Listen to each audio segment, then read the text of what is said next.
We're live. We're live. Take it away. Take it away.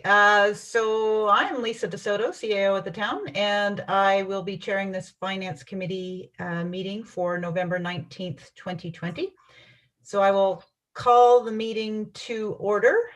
And the first item on the agenda is approval of the minutes from April 21, 2020. The minutes were circulated in the package. Yes, Ms. Rogers?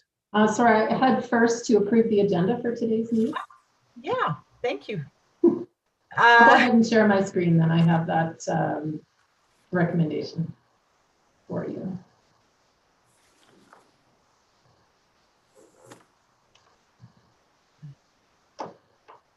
There we go. There's the agenda. So approval of the agenda for today's meeting. I will look to the council members who are voting members of the committee to vote on that. So I'll call them motion. Those in favor? All in favor, thank you, that passes. Moving to approval of the minutes now for April 21st, 2020. Were there any comments or errors or omissions? Just one editorial change on the second to last motion. They carried unanimously. It was all run together, one word. It just needs to be separated. Okay, we can make that. Any other comments? Errors? No, seeing none. I'll move that the minutes be adopted then as amended. Those in favor? And that carries unanimously. And then we'll move to item D1, the budget 2021-2023 presentation. Ms. Rogers. Thank you. Today is all about setting the stage for upcoming discussions and for taking care of some business. So we will get into the details of the operating and capital budgets in future meetings. On December 1st, we will be seeking approval of an interim budget, an interim COVID contingency, and also for the master fee schedule and utility rates to be approved. And we will be having a presentation today as well from Mr. Como, who will be reviewing the independent rate model for utilities. So we have taken care of the first two items on the plan for today. And then we'll walk you through very high level overview of the budget direction that you've provided, financial policies that influence budget preparation, reminder of your recently updated strategic plan, and the budget development process. Then Ms. Richardson will give you an update on 2020 year to date, just to give you some context on where we're at so far this year. Then we'll review very high level the 2021 interim budget request and COVID contingency, the master fee schedule, and as I said, end with the utility rate model. So the Finance Committee bylaw has been established to create the purpose for the Finance Committee, which really is to assist council in fulfilling your financial oversight responsibilities, and to do that in an open and transparent public matter. And therefore today's meeting is being live streamed now that we figured out our benefit. The committee format was set up to allow for more free-form dialogue. We do encourage your questions throughout. You will remember in pre-COVID, when we met in person as a finance committee, we really were able to have much more discussion than just presentation and formal questions. And as much as that is possible to recreate in this virtual setting, we do encourage you to ask your questions or provide comments as you have them throughout the presentation. The Finance Committee does have the authority to review and approve or make recommendations to Council on items that are related to the fiscal matters of the county. The focus of these upcoming Finance Committee meetings is on budget, reserve levels, and audit direction. And as a reminder, anything that you decide on as a Finance Committee can be redebated and changed by Council when these items come forward for formal approval. So just a bit of overview with the process for meetings. We will have some time for breaks. Administration will generally provide presentations with opportunity for question and answer and discussion as facilitated by the CAO. And we have set aside specific meetings for debate and deliberation. It is quite common in these discussions that a member of the Finance Committee may ask for more information on a particular item. And we may recommend parking those items to give administration the time needed to research the information and bring it back to the Finance Committee at a subsequent meeting. So the CAO may say, we'll park that item, and you can know that we will return with the information. Another required business item for the Finance Committee is to meet with and provide direction to the town's auditor. And this is a good segue to the schedule, which I'll review. So the plan that we have coming up is going to take us through the next 3 months, essentially. Given all the complexities around budgeting in this time of COVID, this schedule has been a bit of a moving target. As I mentioned, we are seeking approval of an interim budget to give the time needed for a thoughtful and thorough budget review. We've shifted the budget cycle. In a typical year, budget presentations happen in November with budget approval in December. And we really have shifted that cycle by a couple of months, with the bulk of our budget presentations and deliberation happening in January and then approval being sought in February. You will have seen meeting invites yesterday from our municipal clerk. We ask that you accept those invites as soon as possible, or let us know if you have a time conflict so we can change your meeting. Go ahead, Mayor Borman. Just your voice is sort of cutting in and out a bit, and missing some of what you're saying. I'm getting most of it. Okay, I will try to address that. Is that better? Yeah, that sounds better. Thanks. Okay, sorry about that. Thank you for letting me know. So on December 1st, we're aiming for approval of that interim budget. In the meantime, administration is meeting to do the internal budget review to prepare that final package for your consideration. And on December 10th, council will meet with our auditor, where you provide direction on what you would ask them to focus on the annual internal audit, which will take place virtually starting in January. Then in January, we will be coming early in the month to seek approval for some time-sensitive capital projects. We've got a few projects that have some time sensitivity around construction schedule and water that we really want to address before those issues impact the schedule for those projects. We'll then be moving into a high-level operating and capital overview and operating and capital budget presentations. And then finally, a couple of days for council to deliberate, make recommendations, amendments, and so on. And then in February, we would be bringing that budget for approval. On August 19th, council gave administration direction to prepare detailed operating and capital budgets for 1 year. The Municipal Government Act further requires a 2-year operating plan and a 4 additional years of capital to be approved. Council directed that administration prepare preliminary operating and capital budgets and business plans for 2021 that do not exceed a 3% tax increase over the originally approved 2020 budget. That would be 8% over the reduced 2020 COVID budget, but 3% over that originally approved 2020 budget. Council further directed administration to include a COVID contingency outside of the 2021 budget, which administration will recommend be funded from the Tax Stabilization Reserve. Council also provided direction to prepare operating plans for 2022 and 2023 that do not exceed a 5% tax increase in each of those years.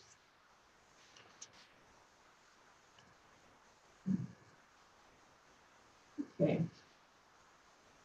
We have a finance policy framework which really guides the preparation of the budget and your financial oversight.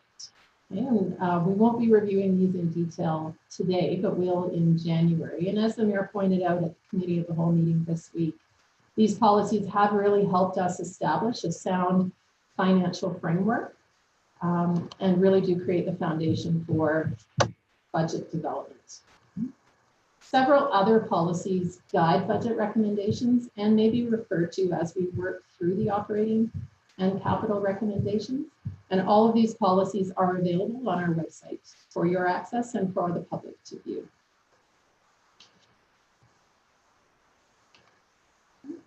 Council's strategic priorities are the starting point for preparation of the business plan and the budget.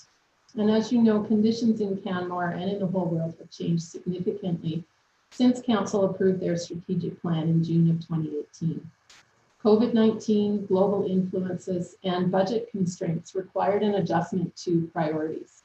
As a result, Council recently met to review priorities considering the impacts of the current situation, and updates to Council's strategic priorities were made and approved by Council in early October.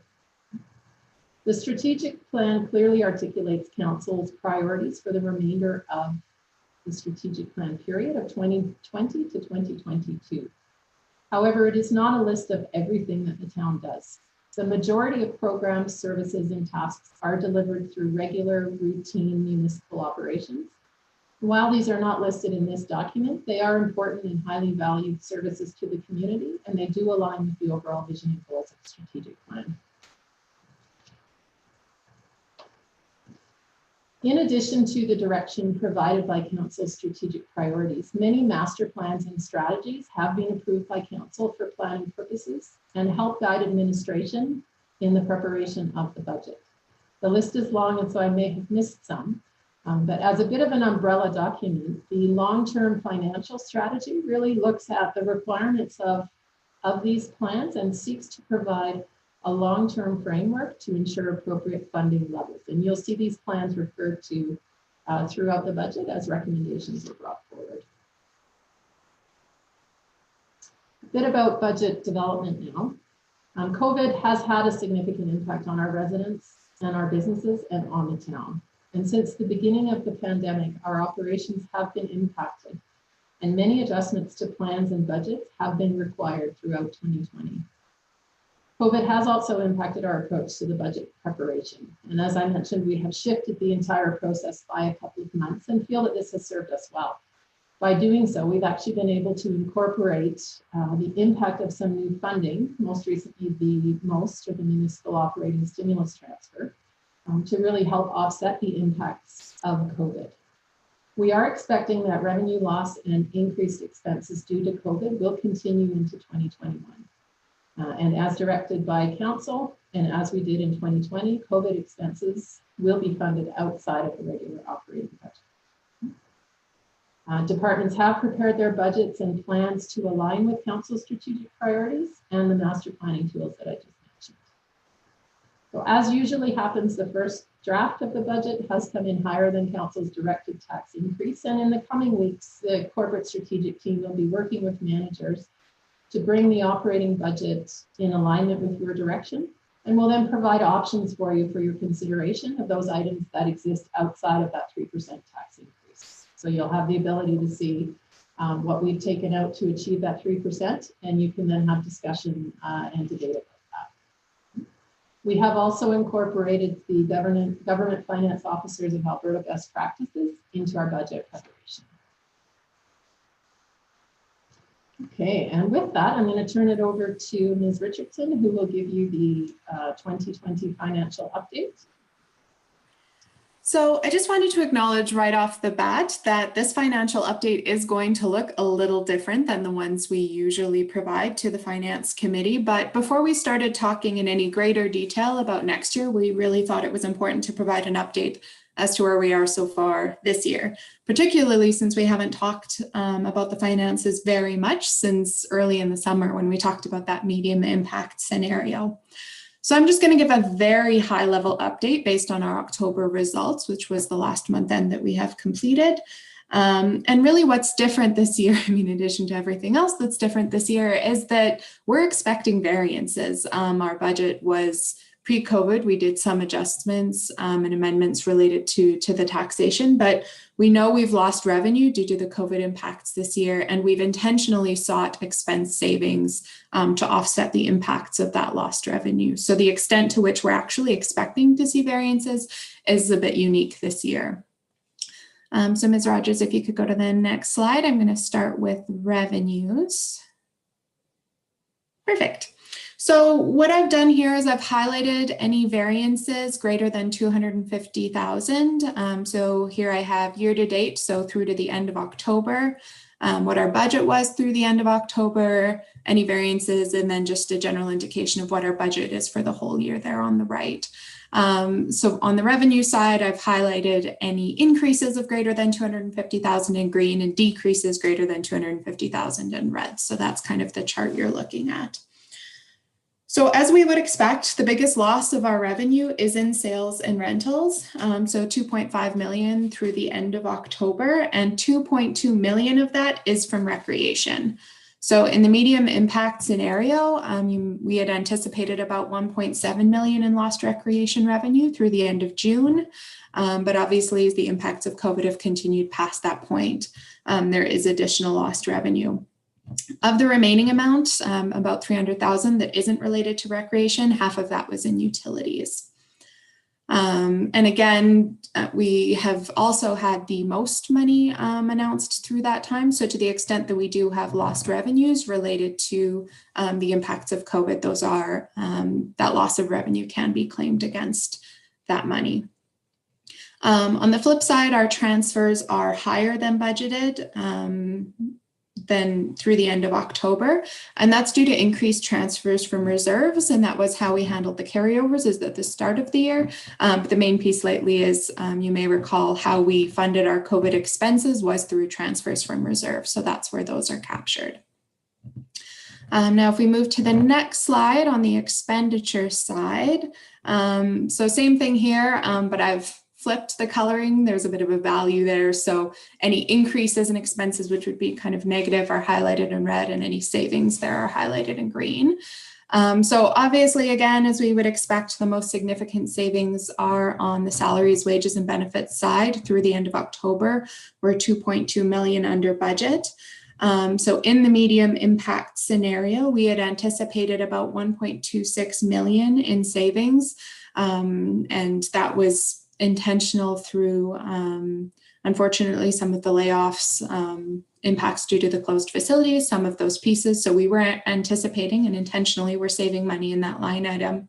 And what we've additionally seen is that what we would have in any regular year, kind of regular slippage, for lack of a better term, has also continued. We've continued to see leaves, retirements, the regular turnover in positions. And so really what we're seeing is that we're tracking kind of roughly about where we would expect to be at this point, given those two factors. Admin and general services. Oh, sorry, one last thing I was going to say about salary, wages, and benefits as well, actually, is that also includes in-house assessment and legal, which we budgeted for this year. But ultimately, we ended up continuing those as contracted services rather than in-house positions. So there is savings in salaries, wages, and benefits. But then that's offset through increased professional fees, which is buried in the contracted services. There's savings there, which is why the whole line doesn't show over budget.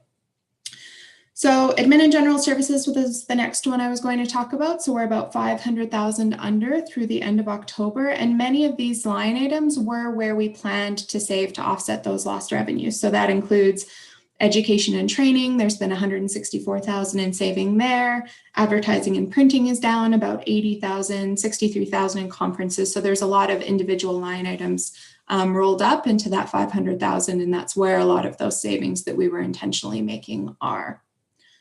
On the contracted services side, we're under 1.3 million through to the end of October. 800,000 of that is in contracted services and 500,000 of that is from contracted R&M.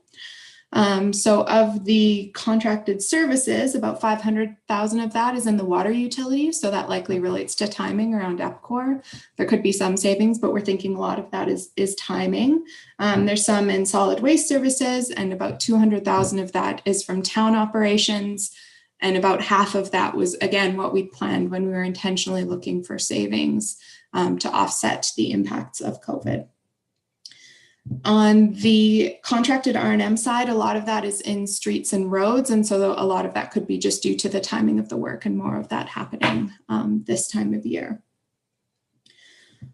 The RCMP contract is also in there as well. So again, it's kind of a good example of the fact that this is a snapshot in time. So right now we're currently about on budget for where we thought we'd be at this point for the RCMP contract. But based on that ongoing negotiation and some of the analysis that we've been doing based on the information that's been shared with us, we do believe that by the end of the year, we'll be 400,000 over budget for that particular item due to some catching up that we need to do. So again, this isn't necessarily indicative of where we think we'll land at the end of the year. It really just is through the end of October what we're seeing so far. Supplies and energy, again, was another line item where we'd planned to see some savings from less supplies purchases and also just closed facilities. And then a portion of that is also related to the timing of the billing for some of that. And then the one that stands out there, the other that is increased, that's where all our COVID expenses are landing. We have a particular coding structure we're using to capture all those COVID expenses. That's where they're sitting. You might be wondering why it's not the full 470,000 that council approved, and that's because that's really where a lot of the invoices are being coded, but there's also a salary, wages, and benefits component of that, and that's captured in that salaries, wages, and benefits line. So Ms. Rogers, if you could go to the next slide. Overall, this is just a snapshot. You probably recognize this language. It's what we always include in our financial updates, but we don't do accrual accounting on a monthly basis for our internal statements. So there are timing differences due to when work actually occurs and when the invoices come in and we pay them. So that does drive differences that we see. And also there's a lot of things that we only kind of reconcile and do at the end of the year, particularly around the reserves, our investments, offsite levies. There's a significant amount of work that is completed at the end of the year and so wouldn't be captured again at this kind of spot in time. So biggest picture through the end of October, our revenues are about 1.3 million below our year-to-date budget. So that's about 3% of our overall budget for revenues. And then expenditures are sitting a little bit lower. We've about 4.3 million to date. So that's about 11% lower. So again, really difficult to predict where we're going to end up at the end of the year. I wouldn't say that those are indicative of where we're going to be sitting. We know the impacts of COVID are going to continue. We'll have 2 more months of lost revenue and potentially some expense savings, but also in these COVID times, everything costs us a little bit more as well. And as I highlighted earlier, and Ms. Rogers spoke to as well, that most money was only received in November. So that was not included in any of those previous tables. And that has a significant impact to the town. So really what we've seen is that uncertainty we've been seeing all year is going to continue, especially with cases on the rise again now. But we did want to share where we're sitting at to date. We are tracking this very actively to make sure that we're managing it to the best that we can, and that to the extent that we're seeing variances, they are ones that we would be expecting and anticipating. So are there any questions on any of that? Ms. DeSoto? No, I was just going to thank you, Ms. Richardson, and ask the same question to see if council had any questions on that. So at this point in time, you're not prepared to say anything about a surplus or deficit for the end of the year? Is that what I'm understanding? I really prefer not to speculate. I think this year has been full of constant surprises. We are actively managing our budget. We are sending monthly reports and working with our managers, but things are constantly in flux. And I think what the next 2 months hold for us is also yet to be seen. So you know, we are making sure we're tracking to what we're planning, but where we're actually going to sit at the end of the day, especially with big chunks of work that happen at the end of the year. It's really difficult to say. In a normal year, you know, Mr. Irwin or myself, you know, we kind of have a gut sense. Other managers, I think, have a bit more of that gut feeling, and just this year has been incredibly unpredictable. So we're actively managing the budget and doing what we can, but where we're going to be sitting 2 months from now, I'm really going to find difficult to say. Okay, thank you. Mayor Borman? Yeah, I just wondered if Chelsea could share those slides with council afterwards. Of course. Thanks. Okay, great. Councillor McCallum, did I see you have your hand up? No. Okay. Okay, well, if there are no other questions, I guess moving on from this year, I'm going to pass it back to Ms. Rogers to talk a little bit about where we go from here and our interim budget. Thank you, Ms. Richardson. Can you hear me now? Is that any better? Or okay. So just a bit about the 2021 interim budget. We are proposing that council approve the originally approved 2020 budget. That was approved in late 2019, you'll remember, as part of our budget amendment process. This interim budget approval is required to ensure that programs and services can continue to be offered, as the Municipal Government Act does not allow expenditures without a council approval. The plan really is to continue with operations as they are now, and this interim budget will be in place for less than 2 months when it will be replaced with the approved 2021 budget. Many municipalities do regularly pass interim budgets, with some that we found waiting for final budget approval until after the provincial budget is released. And we're certainly not recommending that. We really are seeking your approval on December 1st as council to accept this budget and approve it to allow us to continue to offer and provide those services. I will stop there if there are any questions about interim budget before I move into COVID contingency. I don't know if there are any. I don't see any. Right. Oh, Councillor Sanford? Thank you, Mr. Soto. So this interim budget does reflect the 5% increase that was approved in 2019 for 2020. Is that correct? Correct. So this is the original budget that had the 5%. Yes. And then as a COVID adjustment, we adjusted it down 5%, right? For 2020. Yes, we adjusted, we took out $1.225 million in transfer to reserve. Okay. The remaining adjustments on the revenue and expense side were actually managed within the budget. We didn't actually change the original budget. Okay. So this actual budget now reflects that 5% again. Yes. Okay. Maybe I could just add some context here. If you consider council's direction from back in August, I think it was, that Ms. Rogers referred to. So council directed that administration bring a 2021 budget that was no more than 3% higher than the original 2020 budget. So what we're rolling forward is actually the original 2020 budget. And so that's actually less. You've given us authority to bring forward a budget 3% higher than that, right, which we haven't had the opportunity to do. But yeah, so it's still within your guidelines. Yeah. So this 2020 budget reflects the 5%, and then the 2021 reflects the 3% over that previous budget.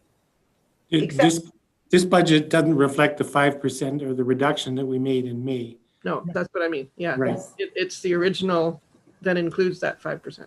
Correct. Well, it includes the 5% over 2019 is what you're saying. Yeah. So the 2021 budget that is proposed in an interim is 5% greater than 2019. Currently, the interim budget, so it's the exact same as the original 2020 budget, which was 5% higher than 2019. Right. And then I guess when Ms. Richardson showed us the previous slide, where there was 11% decrease in our expenses and 3% decrease in our revenues. So there's some cost savings there, right? And then we also got the most money. So this particular interim budget doesn't reflect any of that, but this budget may be adjusted at some point in time to reflect all those numbers after, because we're going to review this again, and the budget will come back in February for. That's right. This really is an interim piece just to allow services and programs to continue in January and February while we finalize preparation of the 2021 budget. So yes, all of the items that you mentioned will be incorporated in that budget that is presented to council for approval and to the Finance Committee for debate and deliberation. Okay. All right. I'm just trying to understand how that rolls in, but that will come to us perhaps by February. I mean, we're going to have a number of finance meetings before then, but by February, we will see how those numbers affect these numbers. Correct. Okay, great, thanks. Okay. Okay, in addition, on December 1st, Council Administration will be requesting Council to approve $300,000 from the Tax Stabilization Reserve to fund the COVID contingency for the first part of 2021. This funding will support Council's priority of making outdoor amenity space more accessible, will allow funding of continuing and ongoing COVID expenses, and also the human resources support that we talked to you about when we got approval for the most allocation.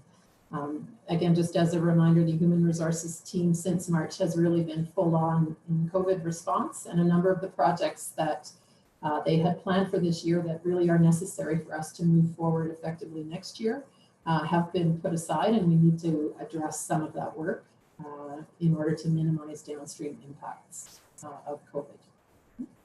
We are also seeking a scope change to capital project 7140, which was the light fleet replacement project in 2020. Fleet replacement is guided by our fleet replacement policy and also the reality of how vehicles age and their maintenance requirements. And when this project was originally canceled this year as part of the initial 2020 COVID budget reductions, we had planned to do some work in 2021. With receipt of the most funding, Council approved for this project to be reinstated. But in the time between canceling the project and having it reinstated, you'll recall that the electric vehicle study was completed and presented to Council. And we identified then that this project could really be a great opportunity to address both the asset replacement needs we have for vehicles by applying a climate action lens. And really the scope change that we're looking for is to allow us to shift from regular vehicle replacement to electric vehicle replacement, which wasn't originally identified in the scope for this particular project. We do apologize in the rush to get this agenda package out. The detail sheet that's in your Finance Committee package was incorrect and will be updated for December 1st when we bring this back to Council. And I don't know if Ms. Smithers or Mr. Kamal want to add anything to what I've said there, or if there are any questions about that. Yeah, thank you, Ms. Rogers. So I would just want to add to that what we intend to bring forward to Council as a revised project sheet for capital project 7140 would include a more generic description of the vehicles that we would be replacing to ensure that the replacement project is in line with Council's vehicle replacement policy, but not be so specific as to identifying particular vehicles. And I think what we've experienced in this situation we're in right now is that specificity precludes us from being nimble and adapting to alternatives that still meet our requirements, that meet the needs of or that are in line with the vehicle replacement policy, but give us flexibility to maybe pursue better solutions than what's articulated in the detail sheet. So we will be bringing forward a revised project detail sheet, and you will see that change to not reference specific vehicles, but reference being in line with the vehicle replacement policy. And then in this case, that allows us to pursue the transition to an EV fleet earlier than we had anticipated, which is really a great news story. Are there any questions on that aspect for the scope change? Okay, seeing, yes, Mayor Borman? Just to be clear then, we should dismiss the project sheet that's in the agenda, the 7140. That will be corrected? Yeah, those will be revised with what you see on December 1st. Perfect, thank you. And our apologies for that. It's been a bit of a whirlwind budget. Okay, thank you. So I will turn it back over to Ms. Richardson now to review the master fee schedule. And then we'll wrap up with recommendation for the finance committee, which we'll have Ms. DeSoto walk you through following this piece. So Ms. Richardson, just let me know if you want me to advance anything. I don't think you do. I think I only have one slide on this, so no advancement required. I'm not going to pull up the master fee schedule actually, because it would just be so teeny tiny on the screen, but it was included in the agenda package. So hopefully everybody has access to that to actually take a look at it. It is quite a detailed, long document. So I think last year may have been the first time that this was kind of officially implemented as part of the budget process, if memory serves. But before we get the budget approval, there is a certain, my brain is failing me this morning, but it makes sense to approve the fees in advance of that to make sure they are captured in the revenues that we're proposing to bring to the Finance Committee for a deliberation as part of the rest of the package. And also this year, we felt that this was kind of particularly important that for kind of ease of understanding for our residents and businesses to have all our fees in place for all of next year. So the intent of today is to get the master fee schedule approved. So these rates will be in place for all of 2021. And then the later part of this presentation, when Mr. Camo goes through the utility rates, similarly, then we have one set of utility rates that's in place for all of 2021. So for this piece, the master fee schedule, there are two copies, as has been done in the past, included in the agenda package. So one is a little more detailed and highlights the changes year over year from 2020 to 2021 with some notes as to what's driving those changes. And then we've also included a kind of clean version that is how it will actually be presented. So one thing I did want to address is there is a range of change percentages throughout the master fee schedule, and there is intent behind that. In the review of the fees, we do really look at when was the last time the fees were updated. Are we including kind of 1 year of cost changes or two? What is that fee intended to cover? Is that just our staff time, in which case we're generally just looking at COLA increases year over year? Or does it include supplies and fuel and have those prices changed over time? Really, a lot of these are meant to be a cost recovery. And so to the extent that we've proposed changes to our fees, it's really intended to reflect how our costs have related to that work have changed over time. And also if the extent of the work that's required on us has considered to have been changed, either less work or more work, there's some of that captured in there as well. So that was all I was going to kind of say on the master fee schedule, but I'm happy to try to address any questions that council may have on this, or I'm happy to have any support from GMs about any particular fee changes in their areas, but I'll open it up to any questions at this time. Yes, Mayor Borman? Thank you. Just a few questions for better understanding or clarification. There's new fees proposed under railway risk assessment, noise vibration assessment, and Steep Creek risk assessment. I get Steep Creek. What are the other two items? What's that entail? Railway risk and noise vibration assessments. And those are the ones within engineering you're referencing, I believe, correct? Yeah, right. Ms. Go ahead, Smithers. Chelsea, while I flick to the pages.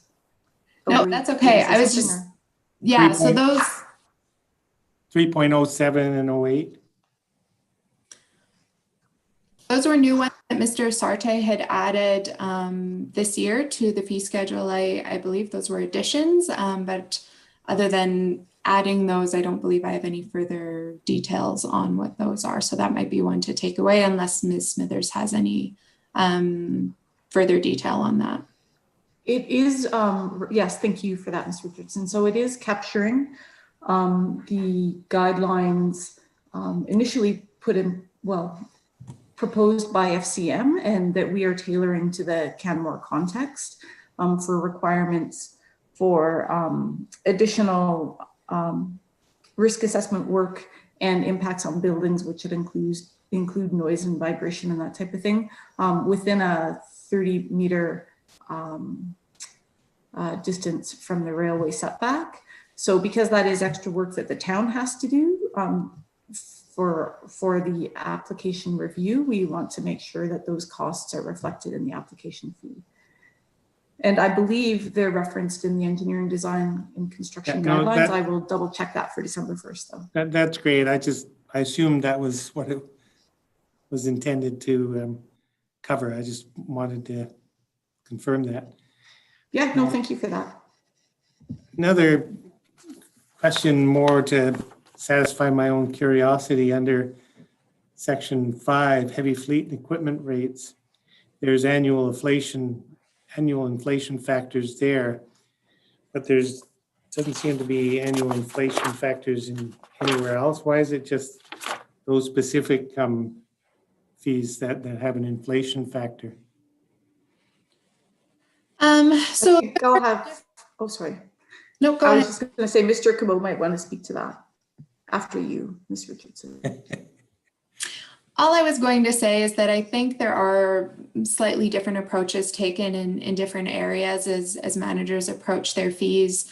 For example, when I look at our financial services fees, they're generally quite round numbers. It's usually kind of $25, $10. So when I look at adding for my group, when we looked at our fees, an annual inflation factor made it a very strange number, which in our mind didn't necessarily make sense. And so, we kind of usually leave our fees static for a number of years. And then as that cumulative impact of COLA starts to become more significant, then we might increase it by kind of a bigger increase in 1 year, but that leaves it as numbers that kind of are more make sense, I guess, to our residents and businesses and whoever might be paying that fee. But in some cases, the fees are a little bit more those other numbers that are meant to be a pure kind of cost recovery, that it's already has cents attached to it. And so we do actually more formally include that calculation. So different approaches in different areas. Every manager has had the opportunity to review their fees. And generally we've all considered those same factors. It's just how we apply them in some areas versus others might vary based on their kind of discretion of how their fees are structured. Mr. Como? Yes, good morning. And thank you, Ms. Richardson. The only thing I would add specifically here is these rates have not been modified for a number of years. We have a new supervisor in place this would be his first opportunity to look at these in detail, and would have looked at the inflation rates applied by Alberta Transportation and looked to mirror those to try to keep pace with inflation. So that's where those numbers would have come from. Great, thanks for your explanations. That was, again, what I assumed. It's just sort of out of sync with what I'm used to seeing and how we increase across the board with the fees, rather than that annual increase of $3.02 or whatever. It would be less frequently and more of an increase. It's 6 of one, half dozen the other to me, how it's done. I was just curious, because there was that discrepancy. Okay, anything else, Mayor Borman? I have quite a few others, but Councillor Sanford and others have Councillor questions. Hillstead had his hand up. Councillor Hillstead? Thank you. So under miscellaneous permits, there's a couple new ones that have been added, specifically road use permit, occupation of parking stall in the town center, excluding in-street patios, and road use permit. Unit number, please, so we can follow 3.63 and 3.64. And then road use permit occupation of, which occupation is missing the N on it, which I don't think really matters right now, but just noticed that just now. I'll make a note. Parking stall outside of town center. So I'm just wondering how those exactly, when those would be needed and how those would work. Ms. Smithers or Mr. Como, can you respond to that? It's under engineering, so I think it would be with Mr. Sarte. On that one, I will have to follow up and get back to you. I'm not quite sure. I'm drawing a blank on that one. Just thinking out loud here, when we have the market, for example, or an event come to town, we do have vendors from the market, for example, occupy several stalls for the entire day. And I'm not certain, but it's potentially allows us the opportunity to recoup some of those costs from those kind of circumstances. Yeah, like I know in Banff that they, depending on what you're doing construction wise too, they can have road use permits, so you can block off a section of a street to set up vehicles or whatever. So I'm just curious more if it's, if a plumber's going to somebody's house and they park on the street and their car's there all day because they're working, are they now required to have a road use permit because they're parked on the street? That kind of thing. Because like I just know in certain situations that it can get that nitpicky. So I'm just curious if that's what it is or if it's more for something like the market and other things. Yeah, I'll follow up on it. My initial thought was that it could be more like a hoarding permit where it's allowing use of that roadway, but I could be totally off base. So I will follow up and get back to council on that. Yeah. Because again, like 7th and 7th, they've had buildings basically in the street too during that construction project. So it might be for things like that. So it just I was curious at the level of detail for when it's required, just to know. And we have always had a road use permit process in place for things like 7th and 7th, where you're occupying the road right away. So I do see this as something different and beyond that road use permit. Was there anything else, Councillor Hillstad? That was the only one so far. Thank you, Councillor Sanford.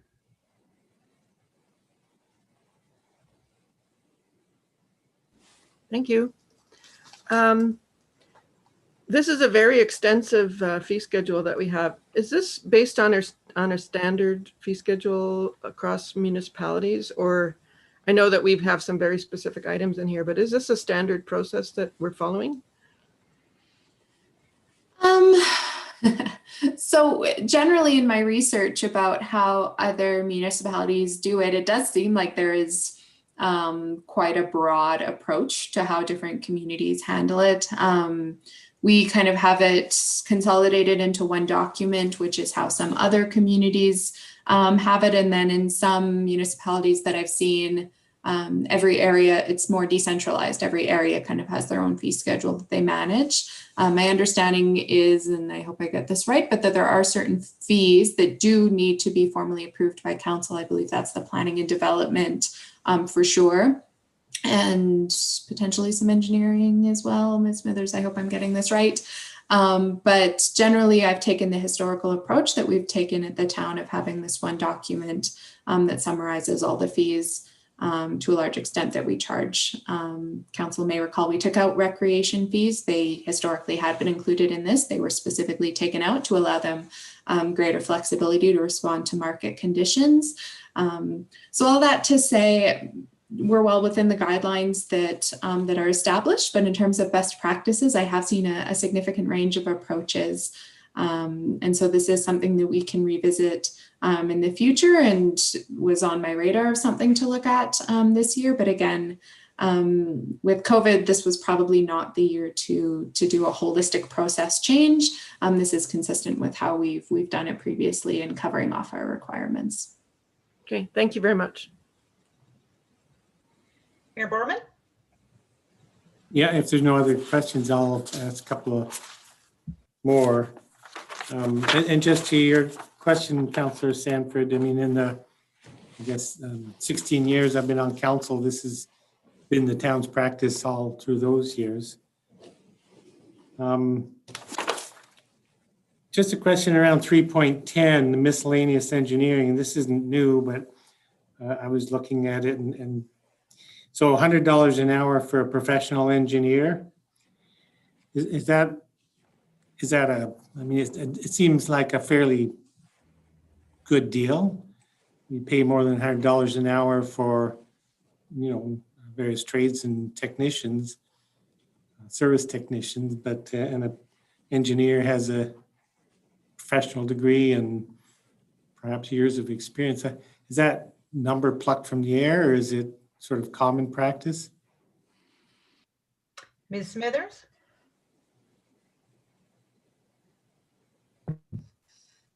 Hi, so I will follow up with Mr. Asarte on that and get back to you. When I get back to you on the road use questions, I would assume that it would not be plucked from the air. So I will follow up with him and get more detail on the basis of that not plucked from the air rate and get back to you. Great, thank you. And it's just a question for my better understanding on 11.37 decision-making authority. So there's a fee applied when the planning commission or council do some work. Can you elucidate a bit more on that? $315 an hour for council. When would that kick in? And just a small correction there. I think it's 315 per application, not per hour. Right. Sorry, per application. Yeah. Ms. Smithers, I'm not sure if you could speak to that one as well. So in my experience, this would be for those applications that do go forward to Planning Commission and Council, recognizing the additional cost of that step when administration is not the decision authority. I will validate that with the planning manager when she's back next week. And get back to you on that as well. It would make sense to me if in the case of a planning commission where special meetings have to be called, but if it's at a regularly scheduled council meeting, I'm not too sure why we would be charging additional fees. I believe the fees. Some of it would be for report preparation, and because it does require more process than a typical administration approval. Great, that helps me understand that. Thank you.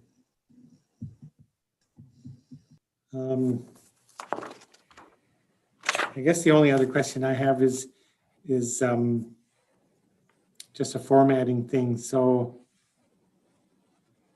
in the chart under 11.81 on the middle column, everywhere else in the report, the formatting is $, number, and then decimal point and 2 zeros, and 11.81 is the only place in the whole chart that doesn't have the decimal point and the additional zeros.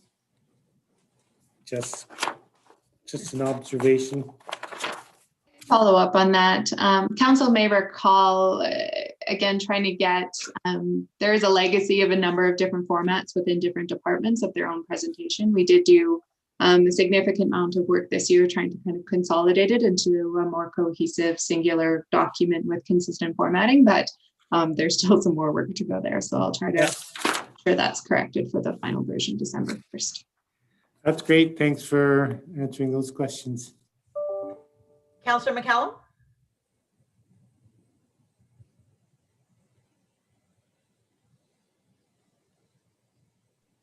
Sorry, my computer wasn't cooperating. I don't have any questions, but I just did note under 3.4 that we are using the term single, so 3.40, single family / duplex versus single detached. And I noticed later on in another fee, it says single detached dwelling. So I think it's just a missed term. That's all. I'm just highlighting that. Thank you for that. We can correct that. Any other questions? Yes, Councillor Mara? Thank you. I just wanted to make note, I noticed that there was 4 reductions in engineering, and I just wanted to just highlight that the level of input and scoping or looking into each individual line item, that there were some reductions, and just wanted to make note of that. So. Okay, thank you. Any other questions or comments?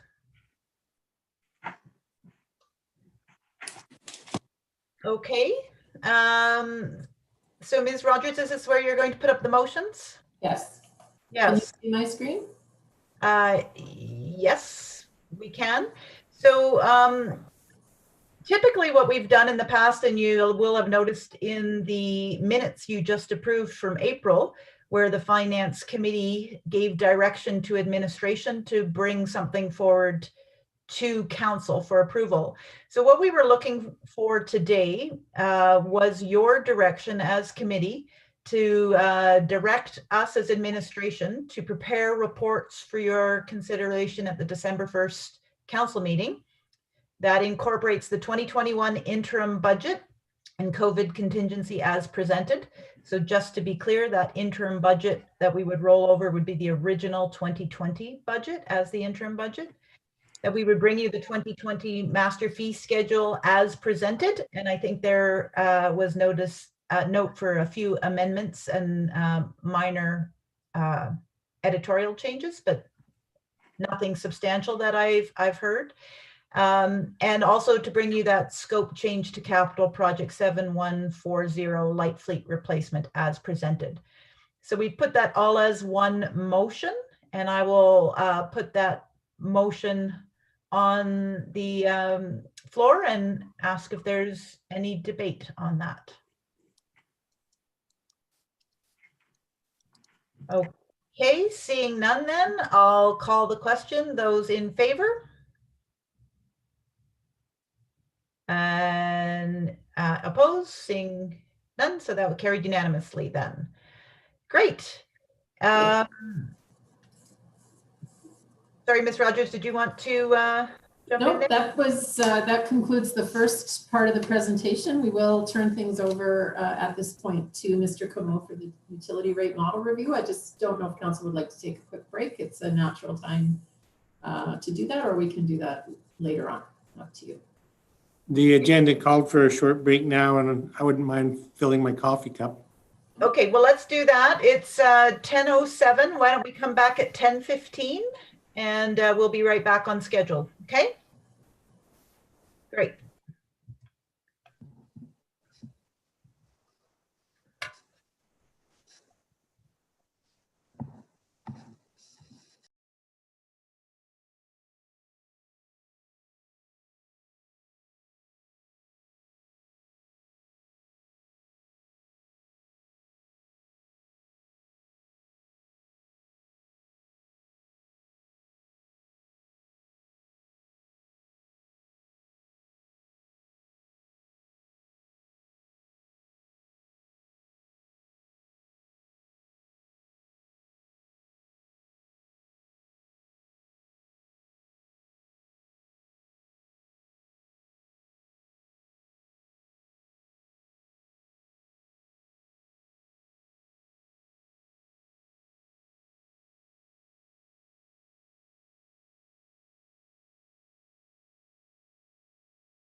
And how's everything over there in the large neighborhood, Lisa?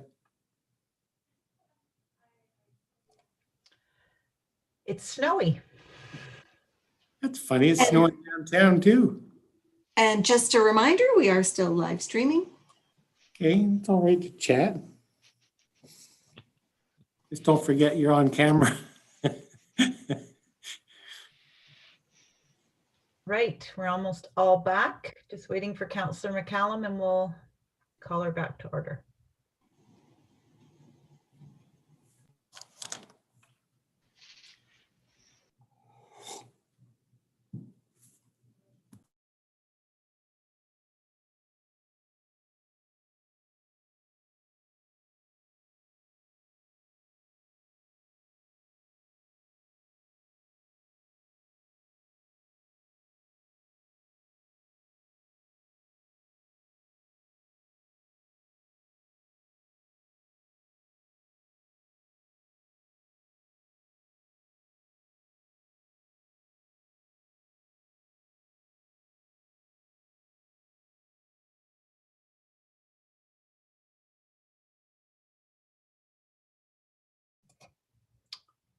Well, I think we'll get started since everybody's, oh, nope, that's Mr. Como.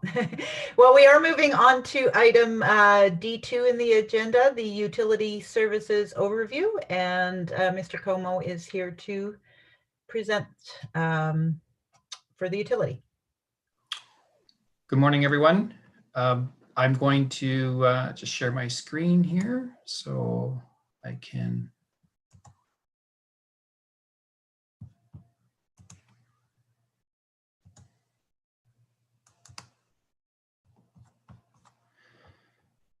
Can everyone see that? Okay, great. Please let me know if you can't. And I think similar to the discussion that happened earlier this morning with the Finance Committee, if there are any questions as we go through this presentation, please just let me know and we can stop and try to answer those questions for you. And if we don't have those answers, we can certainly make sure we have them in preparation for the December 1 meeting. So this morning, I'm going to just take Council through a tour of the 2021 utility rate model update, which we do as we prepare for each budget cycle. So this is a one-year budget cycle. So we're going to look at just the one update to propose to Council 2021 utility rates. So it's been a few years since we've been through this with Council. So I'm going to go back in a little bit of detail. Some of it hopefully looks or sounds familiar. But when we put the utility rate model together, there's a number of steps that we need to follow to ensure that we generate the most appropriate rates to support the utility. So what we typically do is we take the model from the previous budget cycle and we update it with what we believe are going to be the new operating expenses. And there can be some shifts beyond inflation, any types of adjustments, for example, the way we see things trending, so that we can put the appropriate expenses in there. Then what we do is we would look at the capital plan, determine what the timing of the projects, which projects, and the funding sources, any types of growth assumptions. And then once we've done all of that, we decide, well, based on all of those pressures that have been assumed or identified, then we determine what the revenue needs to be to meet a certain specific reserve balance target. Usually we benchmark for year 5. So in this case, it'd be year 2025. And then once that happens, the utility rate model spits out rates that we propose to Council. So to go in a little bit more detail, here's an example of the operating expenses that we would look at within the utility. The first one, contracted services, that's one around EPCOR. And what we've done in preparation for this one, just simply due to the timing with administration's ongoing negotiation with the EPCOR services, is that we have placed in here a value that we feel is conservative and at a minimum would not require to go beyond what we've put in here once we come back to Council early in next year with a hopefully a new negotiated agreement with EPCOR Water Services. So at this point, we feel a conservative value in there that we're going to go through with. At this point, we're not prepared to identify what that cost is, because obviously as we go through negotiations, that wouldn't be to our benefit. But we believe we've got an appropriate value in there going into 2021. The other piece, as our infrastructure ages, we have a rehabilitation fund where we look to life cycle assets as required that would not necessarily fall under a capital plan. These are more routine preventative maintenance. There's also a corrective maintenance part to it, which is the unplanned stuff, usually emergency brakes, for example. Biosolids is another big expense for us. In the past, it's been over 400,000. This year, it's going to be less than 400,000 because of the dewatering upgrade. We're able to get, we're basically hauling less water around the province, which is beneficial to everyone, including the ratepayers. And then we have the power and gas to operate the utility, just based on actuals and trends and adjustments to costs. And then another big actually item is internal support. So we get, the utility itself gets quite a bit of support from the engineering department and the finance department, and including my own salary, which ensures that a portion of it is not assigned to taxes, it's actually assigned to the utility. So it's more reflective of a 100% self-supporting utility. Some of the other out of scope stuff that we do that's not within the contract itself is managing low pressure sewer system breaks, doing leak detection and repair work. We keep doing that on an ongoing basis. And then we have our environmental protection plan, which is required through the province to demonstrate what our impact is on wastewater specifically. And so when we discharge into the river, we take a sample above the discharge point, below the discharge point, and we just understand what our impact is. And thankfully, we've been able to demonstrate that it's quite negligible, which is quite beneficial because there's a number of end users downstream from us. The Bow River is quite a sensitive river, has a lot of people living on it, and we might need to make sure our impact is quite minimal. And this report allows us to demonstrate that. So those are our operating expenses. Mr. Como, yes. if I could just, because you did say leak detection, but your slide says lead detection. Oh. So I just wanted to make sure that's what you were talking about. Yes, thank you, Mr. Soto. That is a spelling error. It is leak detection. The K and D must be really close on the keyboard. Oh my goodness, they're not even close. So it is around leak detection. I think you brought that up because I know lead has become, again, a point of concern, but it's not something that we're actively doing, but we have certainly provided notification to the public that as far as our water mains and our systems here, they're new enough that there is no concerns with lead within our water, municipal water system. Thank you. So then moving on to capital planning, we use a number of documents. The two key ones we have is our 2016 utility master plan, which we do every 5 years, which we hire a consultant to come in and take a look at our entire system, look at our projected growth, our area structure plans, and our facilities to determine what sort of upgrades we need to have in place in order to ensure that we can continue to support development and growth going forward. We're also, we're actually in a point right now where we need to do another utility master plan, and we're proposing another one for 2021, which we'll see later on in this presentation. Another one we've done is looking at the wastewater treatment plant and determining what it needs to do in order to keep pace with the growth and the flows and the concentration of flows that are coming into the wastewater treatment plant. So those are ones that we use. We also, working with EPCOR, they have identified from time to time operational concerns that we need to address. For example, we've had to do some big upgrades to the bath filters, and so that's where some of those projects would come sometimes. We're also in the process of doing a update to our approval to operate, which is something that we do every 10 years with the province. We have one for the water system and we have one for the wastewater system. So sometimes there will be a requirement identified in there that we need to do more testing, or we need to upgrade this to remove a certain product from our water system greater than what we're currently capable of doing. So sometimes regulation will require a capital project. The other part that dictates our capital plan is discussions with engineering and when they're planning to do any road resurface work. And so through the UMP, there are sections of pipe within the town that have been identified as undersized. They need to be upsized from time to time. And so we try to piggyback on engineering schedule and do those works. Bow Valley Trail is a good example of that work right now. Then once we have all of these projects identified, we identify which ones are offsite eligible, so that we would request the developer to pay their portion of the work, especially if it's an upgrade.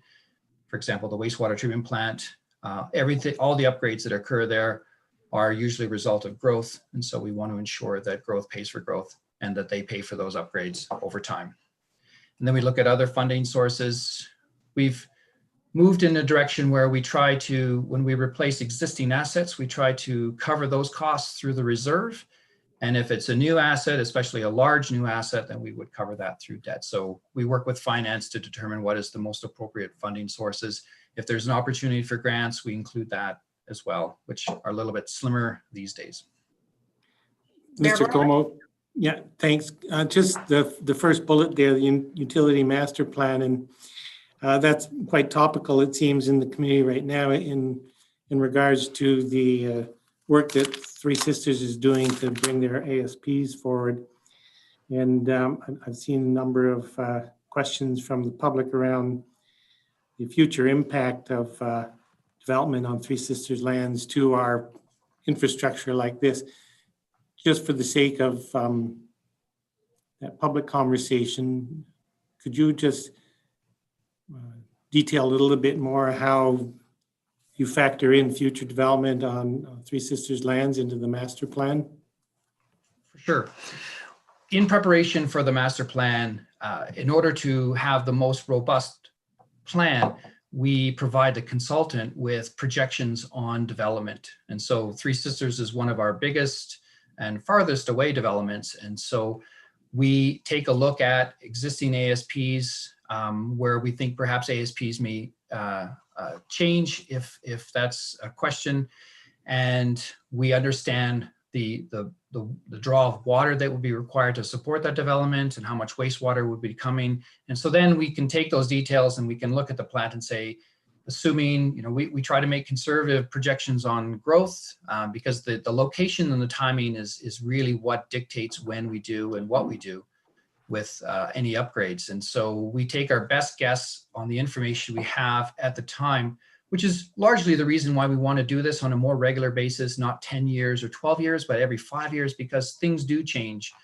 And we want to make sure that we are planning and executing upgrades at the most appropriate time so that we are not inhibiting growth, but then not building things prematurely either, and not having the ability to capture some of those costs back through offsite levy fees.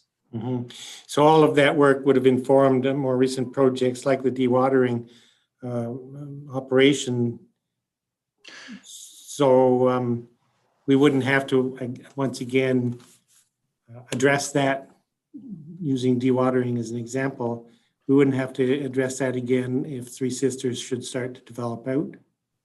No. And I should say the dewatering in particular was driven by life cycle, because the system was original from when the wastewater treatment plant was commissioned in '97. It's a very corrosive environment, so the equipment was starting to rust and not function, and some of the parts were becoming difficult to source. But we were also having growth, so that's why that project in particular was split 50-50. There was a life cycle component funded by the ratepayers, and then there was the growth component so that we could meet growth in the future. And we believe we've sized it such that, as long as we don't go beyond the 30 or 31,000 projected development, that dewatering facility should be able to meet full build-up. Thank you. Any other questions for Mr. Como on the capital planning side? Okay. Okay, great. So that's the capital planning side. For council's benefit, we have actually only 5 capital projects identified for 2021. Here's a sample of what those look like. We have 2 upgrades to the wastewater treatment plant, which are part of a multi-year. So we just this should be an MCC under the life cycle replacement under the first one for the $400,000. And then we have the BAF and headworks upgrades for $500,000. And again, that's part of a number of years that we are doing those upgrades. And those are driven by age, not so much growth. And then we have 2 other projects, which are actually brand new, weren't a part of the original capital plan. And that is the South Bow River Loop. If council recalls, the funds that we had to do the entire alignment of work was not sufficient to complete the work. And so we did 1 phase of the construction to provide the looping. However, we're going to need another $3.3 million to do phase 2. So we're proposing to do that at this point because there's an opportunity with the contractor in place for phase 1 to save some monies to do it quite immediately, to look to do that early in the year. And then the other one is the water main connection upgrade on Old Canmore Road. And I'll talk a little bit more about that on the next couple of slides so council can see how that looks, exactly what part of town that is located. And then, as I mentioned, the utility master plan is scheduled for 2021, which, as I said, we want to keep a schedule at least every 5 years due to possible changes in projections. So the South Bow River Loop. Mr. Como, Councillor Sanford has a question. Thank you, Mr. Soto. Mr. Como, when we're doing the new utility master plan, if that's approved for 2021, will there be an opportunity to look at through a climate change lens on what happens with our utility in the future? Yes, yeah. It certainly wasn't something we were thinking about leading up to the 2016, but we can certainly, I know that is having an impact on water, in particular the surface water. And so we would certainly include a review of what the impact would be on the utility from a climate change, and if there's anything that different or added that it would need to be done to accommodate. Yeah, this just seems like a good opportunity to do that since we're going to reinitiate that conversation. Yes, no, that's a good point, Councillor Sanford. Thank you.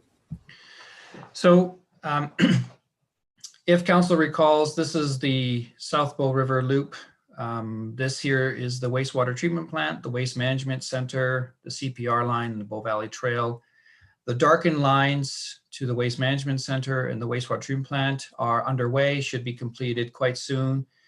Probably some of you have seen some of the work where we did the tie-in along the parkway, and that was a result of this work at the one end. The work that we could not afford to do this year is the dashed line that you see that runs along the access road all the way to Bow Valley Trail.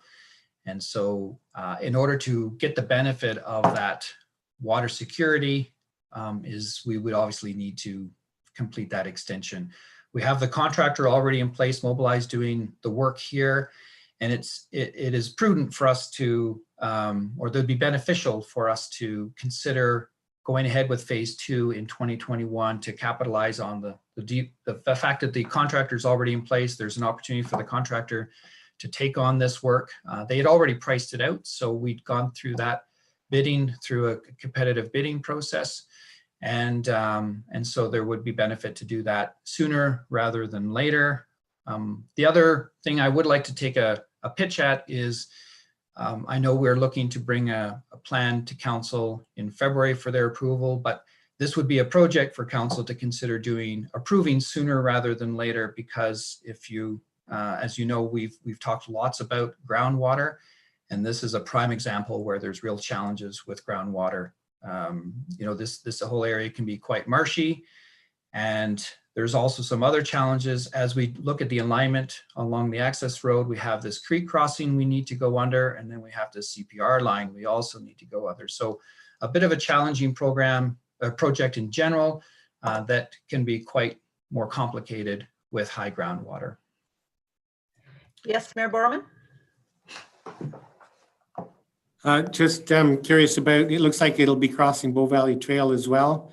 Would that be tunneled under, or will the trail be dug up again? You know what, to be honest, I'm not sure. We haven't talked about digging. You know what, I would have to find out I'd have to take a look at what the contractor had submitted as a proposal on how they were going to address this work to know that specific. Sure, well, we can talk about that when it's before council. Sure, Yeah. we'll get that information for you.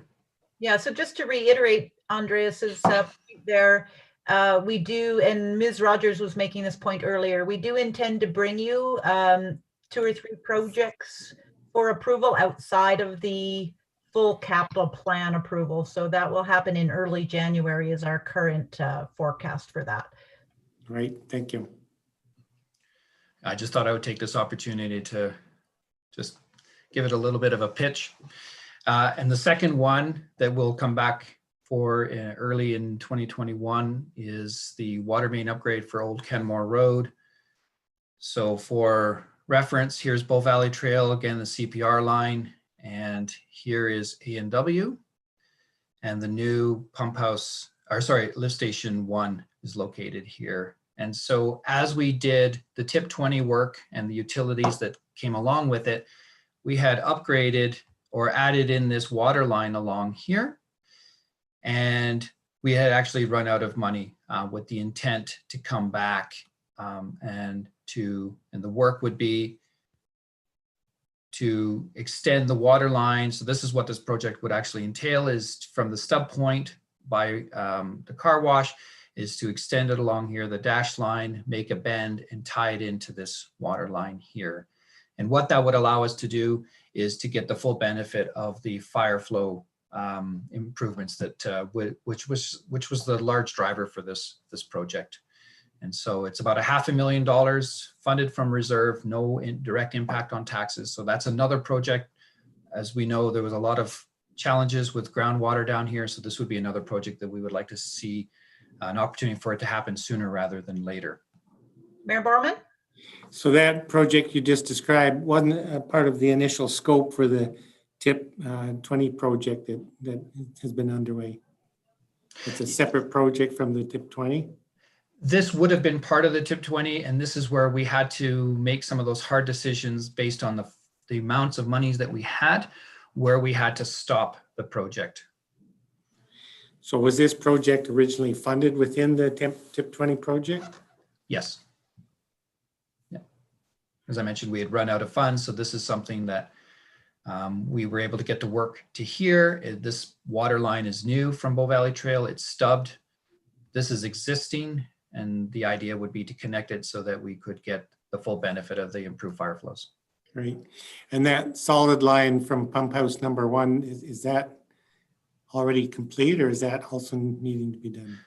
Anything that's solid is already in place. This, Okay. I highlighted that line because there's actually already another water line there, but I didn't want to confuse things, which is, it's a different color. And what it does is from pump house 1 provides water directly all the way across under the Trans-Canada to provide water to Cougar Creek area. Great. So that's what it does. It doesn't tie in. It's a much higher pressure and wouldn't work for the distribution system around Kananaskis Way, for example. Right. So I just wanted to confirm this project won't impact traffic flow on Bow Valley Trail. It will not. No, it's just the dashed area, which is underneath the tracks. There's already a casing in there that we can run this pipe through. Okay. Right.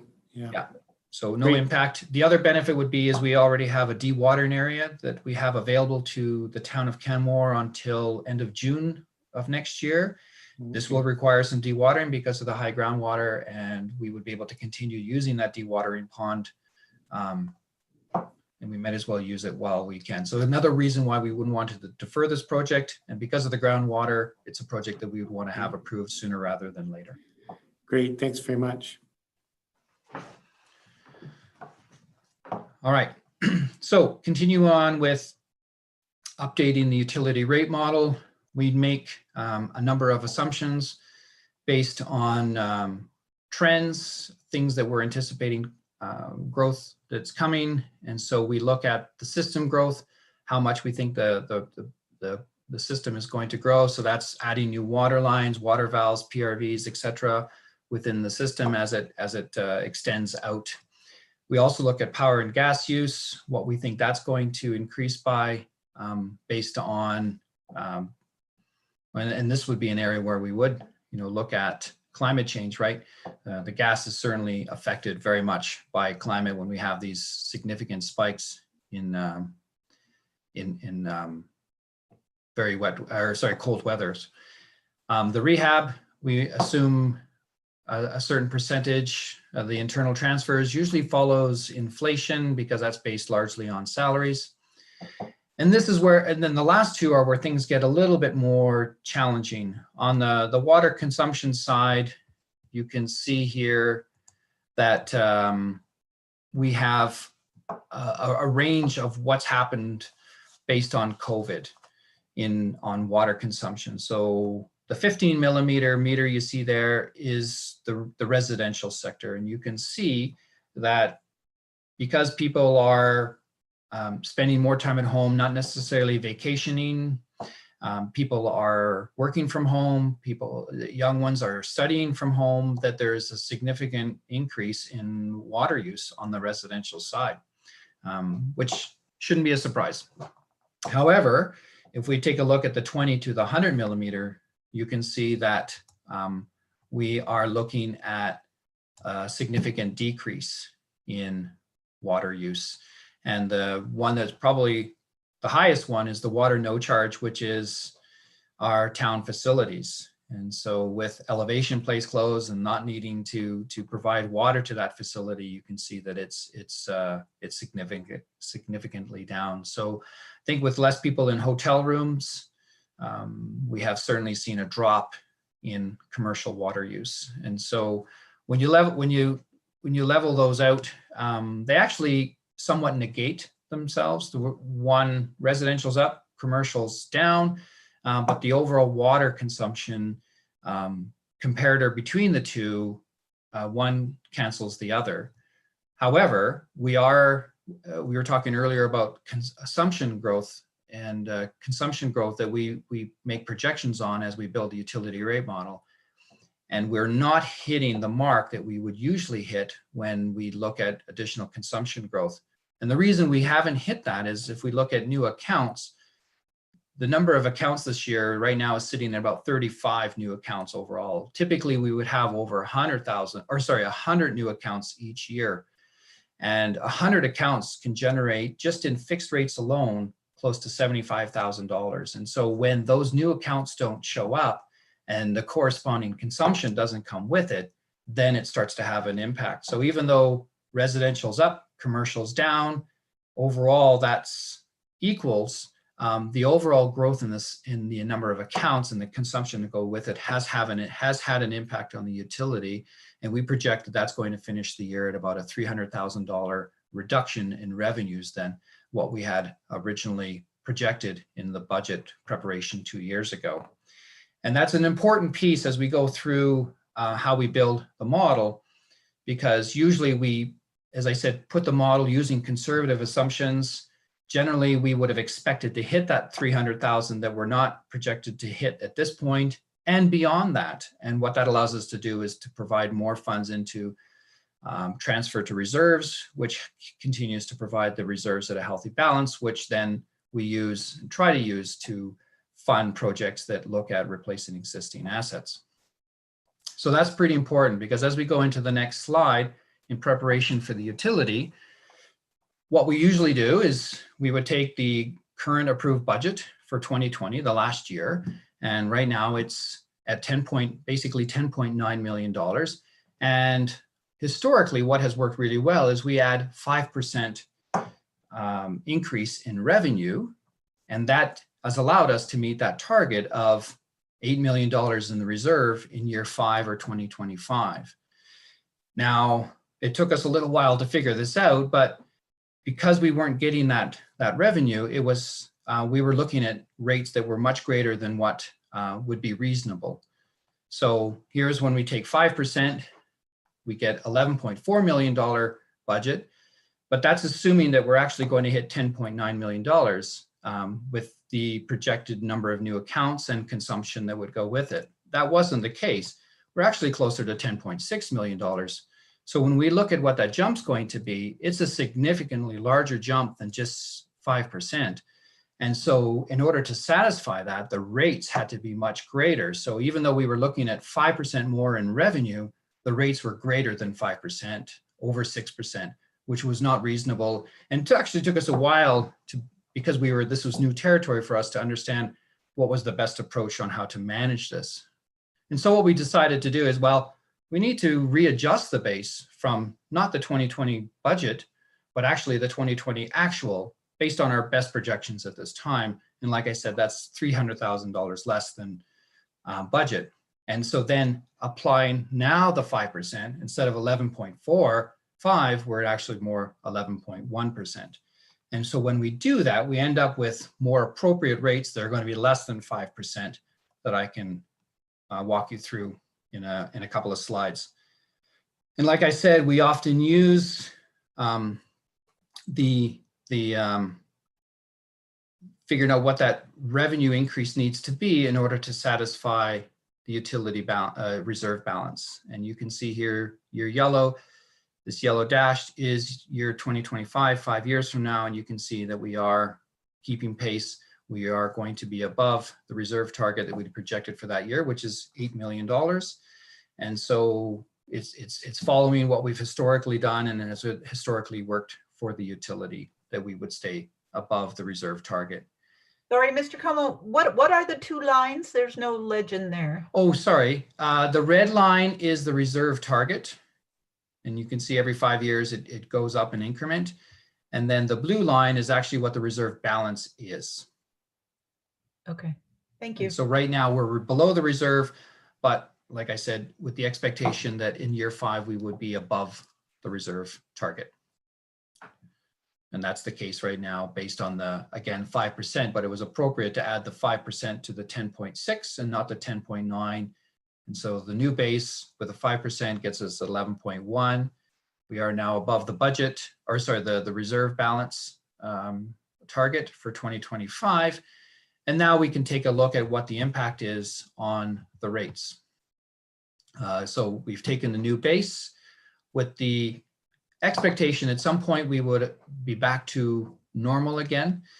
And when we applied the 5%, a couple of other things we actually needed to take care of as well is we broke the utility out a couple of years ago. So we had the water by itself and we had the wastewater by itself, and they each had their own reserves. And what we were finding is the initial split where we split the revenue, 32% for water associated with water and 68% associated with wastewater, was actually based on EPCOR's operating. And so it was more of an operating split, but didn't really have any influence from the capital plan.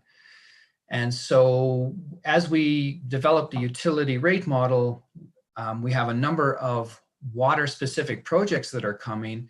And as a result, we ended up having a significant deficit on the water reserve and a significant surplus on the wastewater reserve. So I would see this more as a correction where we're assigning or identifying the rates by water or wastewater systems that are more appropriate, that reflect not only just the operating costs, but also the capital plan for the foreseeable future. And what we needed to do to make those reserves healthy independently was to adjust the 32-68 split to a 39-61 split. And that was a significant adjustment that to do in 1 year. So we actually did it over a number of years. So by 2025, that is going to be the split between water and wastewater. And the slide before that showed the balance, the reserve balance, was a summary of the two. Later in the presentation, if council wishes, we do have the current utility rate model, and I can show you the difference between the water and wastewater. And with this adjustment, we're now having the water meeting the target and the wastewater meeting the target on reserve balances. So that was one other adjustment we had to make. The way the Right. utility, oh, Sorry, sorry to interrupt. So the previous slide reflects the effect of the changed approach or the current approach, this slide here. well, it kind of does both. If we think about the utility revenue that we need, if we think about it as a pie, think about the pie having 4 slices in it. And so the pie will have so much will be for water and so much be for wastewater. And then we go farther and we break it out by fixed, which is what we can count on each month from the ratepayers. That's the fixed rate that they're charged automatically without any use. And then there is the variable, which is a reflection of how much water they actually use. Within that pie, we have all of those values in there. All we're talking about is not making the pie bigger or smaller, is we are simply adjusting the shape of the pie pieces. Right. So what we have here, no matter what we had done on the slide we were just talking about, this wouldn't really have an impact on the overall reserve balance. Great, thank you. So when we had done it for the water wastewater split, what we had found with the rate model had actually done some adjustments to the fixed and variable rate, and to the point where the wastewater variable was a negative, and so the rates would have actually gone down, and we didn't want to do that at this point. We felt it needed to be fairly close to zero, but certainly not below zero as far as a % increase over the year before. So in the past, we had done a 53, 40, 70, 47% split between fixed and variable, and to accommodate the impact of what we had done on the water and wastewater reserve side, we had to adjust the fixed split variable to a 56-44 split, and we were able to do that right away in 2021. We needed to do that right away in 2021, and that is the same split that we carry out through the entire utility rate model for the 20-year projections that we look at. And so based on that, we end up with these new rates that we would be looking to propose.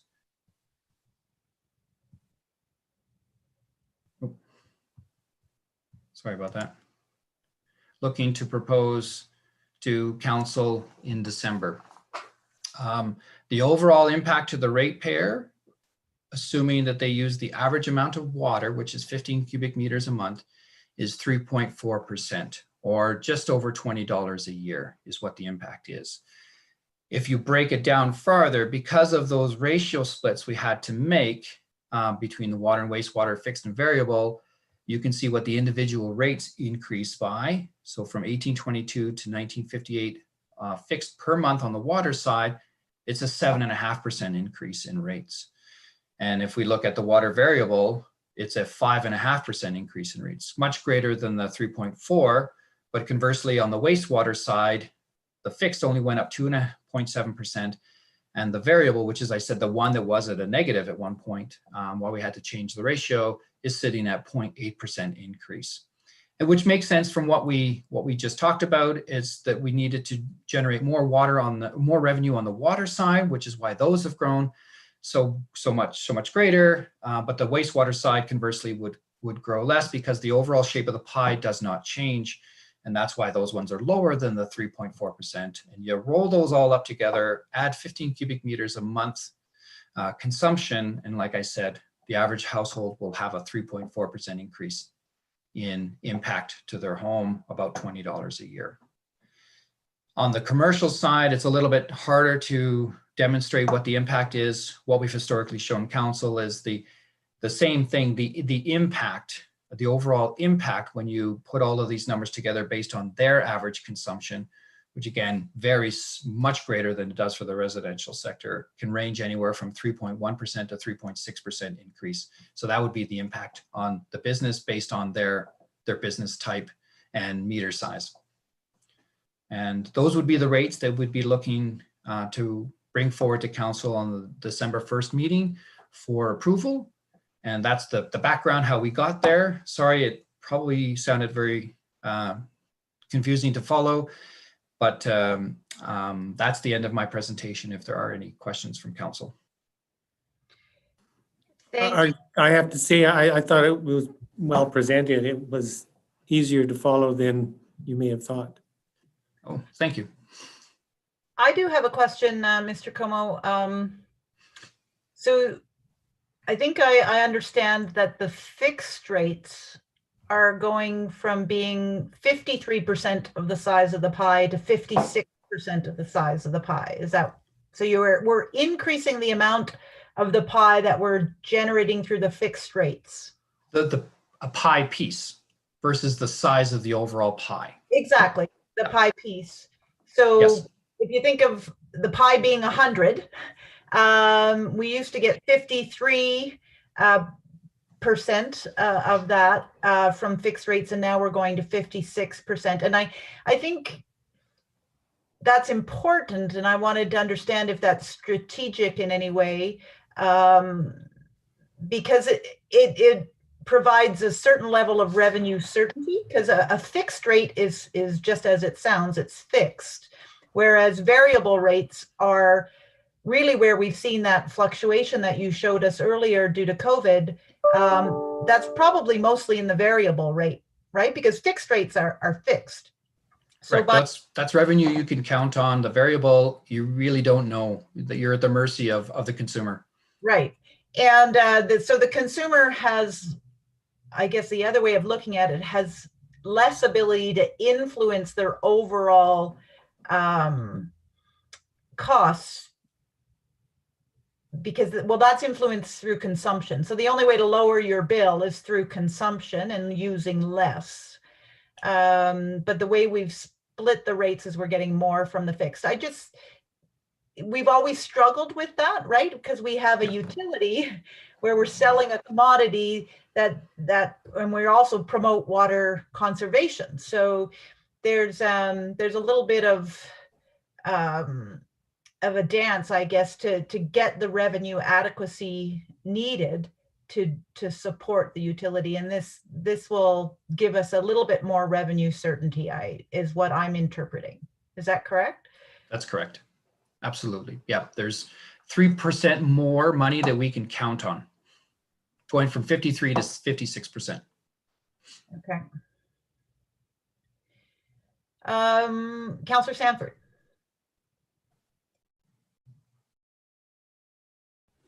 Thank you. I wanted to know if that shortfall that we experienced in utility income during COVID times, would that be eligible for any of that most funding? Has that been considered at all, or is the utility separate? I know the utility is separate, but the utility was impacted by COVID. So is it possible that that would? We did look at it. I know there was some discussion about possibly accessing some of those funds, perhaps up to the $300,000 mark. I don't think it's necessary, because it's really a one-time transfer of funds. And if we had used that, for example, raising the 10.6 to the 10.9, because we've now have that $300,000, it wouldn't necessarily be appropriate to go from the 10.9 and add from 5%, because we would still be looking at a significant rate increase going into 2021. So I don't think it's necessary. I think it can be used in other locations. And I think what we've learned through this is we've just had to adjust our base, which we've done through some investigation and how we move this forward. And with this new base, we have appropriate rates that can satisfy the capital projects that are coming. And 3.4% seems, in my mind, quite reasonable. It's less than what we've had to do in the past. And considering the current climate, I think that's a fair proposed rate increase to propose for 2021. Okay, thank you. Are there any other questions for Mr. Como? So Mr. Como, I think you have a motion to propose for the Finance Committee. Do you have it there at all? Or maybe Ms. Rogers has it, I'm not sure. I do have it here. Okay. Sorry, I didn't have it in the presentation, but it's, I can do it because I have it up. But the recommendation is that the Finance Committee direct administration to prepare utility rate bylaws to enact the utility rates as presented for consideration at the December 1, 2020 council meeting. Okay, so I will move that motion then for council debate and consideration. Is there, or sorry, for the finance committee debate and consideration. Is there any discussion on that motion? Okay, seeing none, I will call the vote. Those in support? And that's everyone. Carried unanimously then. Okay, thank you, Mr. Como. Thank you. I'll just look to Ms. Rogers. Is there That any? concludes the meeting. That concludes the meeting. Mhm. Okay, I will make a motion to adjourn the finance committee meeting then. I gotta say, you sure know how to chair a meeting. Woo. Woo, there you go.